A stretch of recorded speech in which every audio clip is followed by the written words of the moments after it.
The main difference that we've seen with Chaos since week 1 is he now engages us with, when we use food, he treats it like we're the same way that he treats playing with toys. But no, things still stay the same. He still hates the camera, so that's hopefully in a couple of weeks that'll die down. Yeah, so hopefully in a couple of weeks he'll love the food so much that camera is not an issue. One of the good things that I've found, I noticed Dan found it useful as well, is while we're handling the dog, Sean's been commenting on, right, maybe try it this way or try it that way. So we're getting active feedback. So one of the things we noticed was he was excellent at obeying these commands when he's at home. But in an outdoor situation, somewhere new, he is a bit uncertain, he's very distracted. So we've been practicing every day in a park near our house. So where you have people walking, where there's noises of cars, just wind and everything. And so I think keeping that food motivation going has been really useful. And one of the things that we were told was try and hand feed all the time. All the food that he gets is through training. It's interesting to see that a lot of the things we did as a puppy was pretty good, but it kind of fell apart as he got older, and we had a few unintended side effects with dog parks and things like that. Got to understand how some of his negative behaviours built up over time. For me, the biggest takeaway was understanding how he got to the way he is right now. Is the socialization, which we were sort of heading in the right direction, but these subtle areas where I think dog-to-dog interaction is unleashed. That was the biggest takeaway for me. Where I personally, for me, I didn't see that as being a problem when dogs greet, but how that ended up turning into reactivity, and I didn't even notice that change. What was really good to see is his food engagement when we were training was really, really good. Only getting better from the first session. So lesson 2 looks to revise everything from the previous week.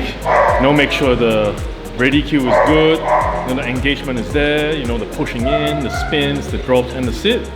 And then making sure that all that is good before moving on to lesson 2, where we'll add in your contact points. So that's where we basically teach the dogs physical commands, and in this case it will be touch on the top of the dog's shoulder for a drop and touch on the rear end for a sit. And a lot of this is to just get the dogs comfortable feeling those physical points, and rather than sort of forcing it in. So it really is just a signal where it's a very gentle pressure followed by helping the dog into the behavior, and then removing the contact point or the light pressure, and then actually rewarding the dog for the behavior as well.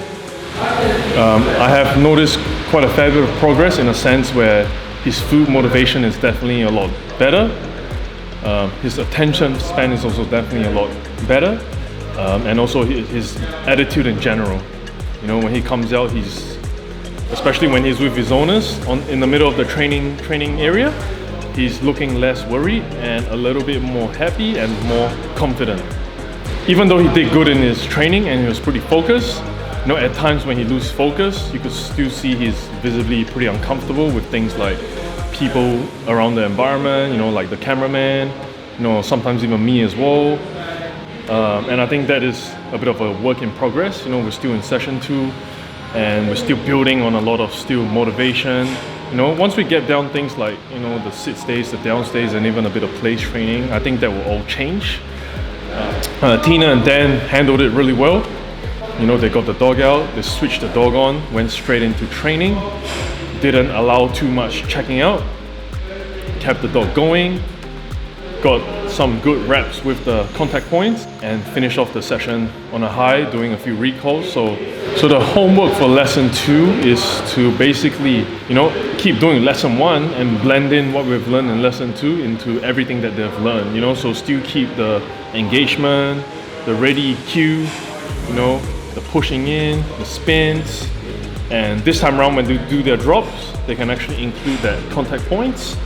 And the main idea is you are mixing it up versus just doing reps and reps, like 4 or 5 reps of the contact points in a row, and then keep keep on doing it. You got to be able to mix it up and keep it fun for the dog, you know. So, and yeah, and just have fun with the dog.